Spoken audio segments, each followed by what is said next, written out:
What if I told you that one of the most advanced militaries in the world once declared war on birds?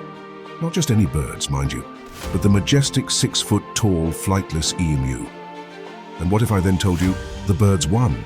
This isn't a tall tale spun over a campfire, nor a fever dream from a history textbook.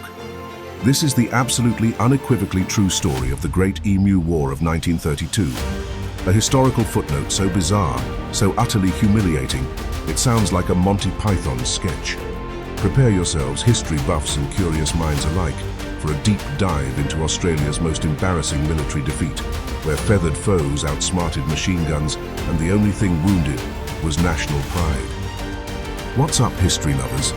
Today, Australia boasts a formidable military. We're talking cutting-edge technology, highly trained special forces, and a reputation for toughness forged in countless conflicts. They've faced down some of the world's most challenging adversaries, proving their mettle on battlefields across the globe. But rewind to 1932, and you'll find a different kind of enemy. One that didn't wear uniforms, didn't follow orders, and certainly didn't care about international treaties. An enemy that frankly just wanted to eat wheat. To truly grasp the absurdity of the Emu War, we need to set the stage. The year is 1929, and the world economy decides to take a nosedive faster than a kamikaze pigeon. The Great Depression hits, and Australia, heavily reliant on agricultural exports, feels the pinch acutely. Thousands of Australian veterans, fresh from the horrors of World War I, had been promised a new life. The government, in a well-intentioned but ultimately ill-fated scheme, granted them land in Western Australia. Go forth, they essentially said, and grow wheat. Prosperity awaits. These brave men, who had survived the trenches of Gallipoli and the Western Front, now faced a different kind of battle, taming the harsh Australian outback. They toiled tirelessly, clearing vast tracts of land, planting crops, and building homes from scratch. Their sweat and sacrifice were meant to secure a future for their families. By 1932, after years of backbreaking labor, their golden wheat fields stood tall, promising a bountiful harvest, a glimmer of hope in the bleak economic landscape. Then, like a feathered plague, the emus arrived. Emus, for the uninitiated, are not your average backyard bird. They are Australia's largest native bird, standing a majestic 6 feet tall and weighing up to 120 pounds. Imagine a giant prehistoric turkey on stilts, with an attitude problem and a penchant for agricultural destruction. Every year, these magnificent creatures undertake a seasonal migration. In 1932, however, approximately 20,000 emus decided their migration route would take them directly through the heart of Western Australia's wheat belt. It was less a migration, more an invasion.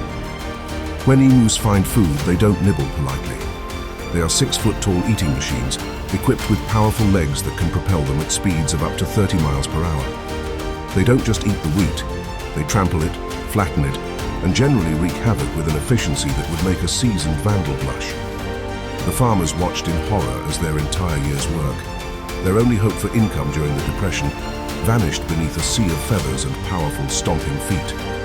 These were men who had faced machine guns and mustard gas, yet they were utterly helpless against a flock of oversized, hungry birds. Desperate, they appealed to the government. "We need help," they cried.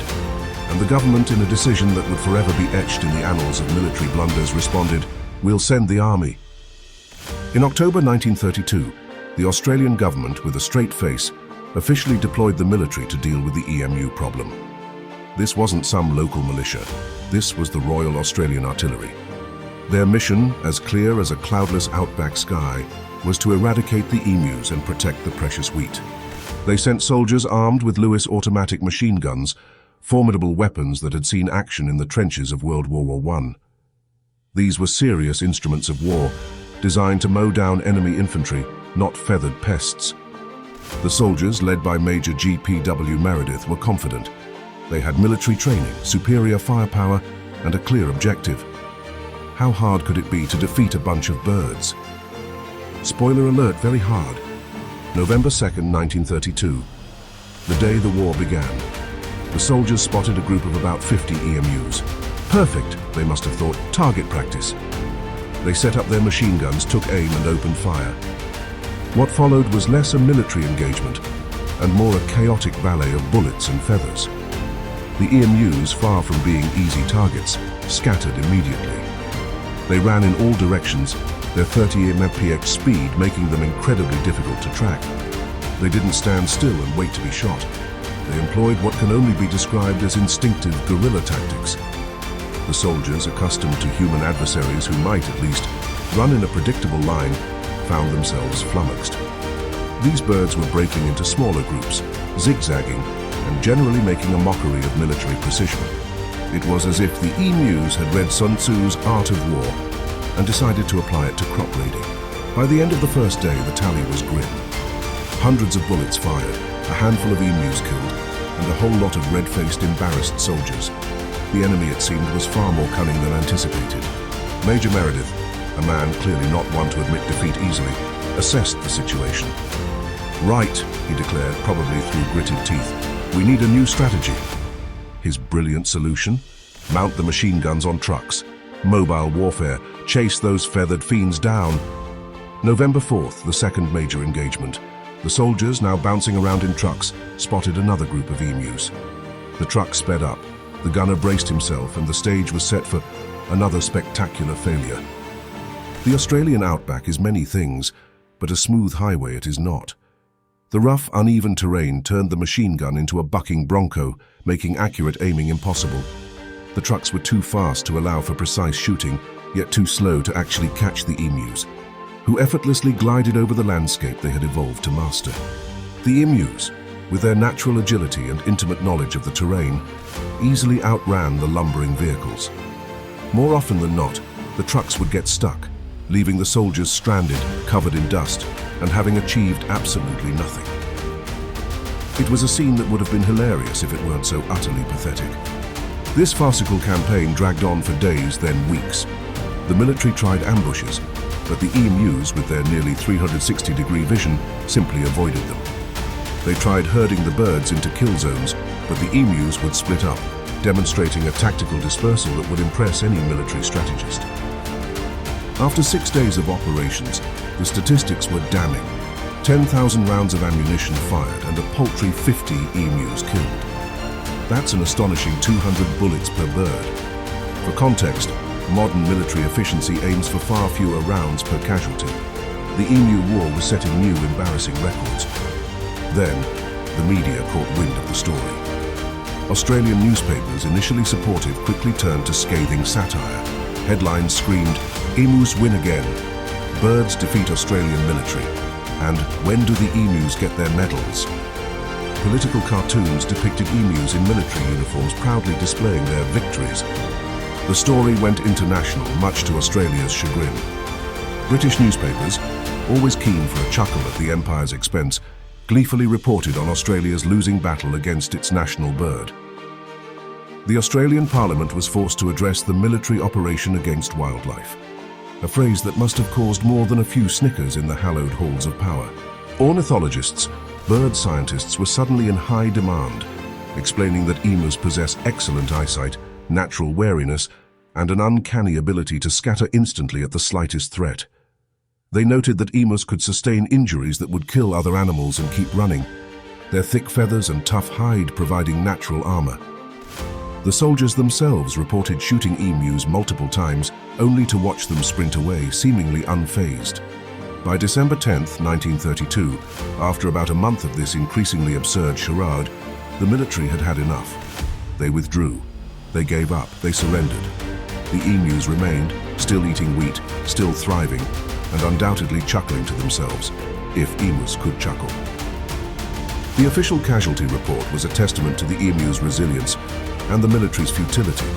960 rounds of ammunition fired and an official count of 986 emus killed. That's roughly 10 bullets per emu, a slight improvement from the initial 200, but still a staggering waste of resources against a target population of 20,000. The military had managed to inflict a mere 5% casualty rate on their feathered foes. Major Meredith, in his official report, penned a line that has since become legendary. If we had a military division with the bullet-carrying capacity of these birds, it would face any army in the world. He was, quite literally, complimenting the enemy. He basically admitted that the emus were better soldiers than his men. In 1934, the emus returned, as migratory birds are wont to do. The government, perhaps with a collective shudder, asked the military if they'd like another crack at it. The military's response was a resounding, "Absolutely not. We've learned our lesson." Instead, a bounty system was implemented. Farmers, armed with their own hunting rifles, were paid for each emu culled.